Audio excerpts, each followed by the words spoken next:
নমস্কার। কাঁঠালের বড়া তৈরি। প্রথমে কাঁঠালগুলি আমরা বের করে নেব, দেখুন।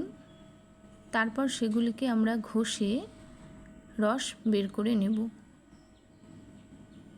এবার তাতে পরিমাণ মতো চিনি, নুন, সুজি ও ময়দা মিশিয়ে নেব। ভালো করে সেটাকে আমরা মাখিয়ে নেব। তারপর গরম তেলে অল্প অল্প করে ছেড়ে দেব।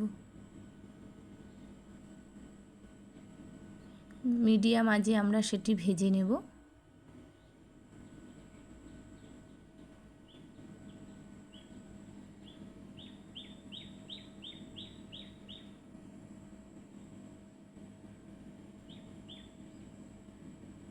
খুবই সহজেই বানিয়ে ফেলুন কাঁঠালের বড়া।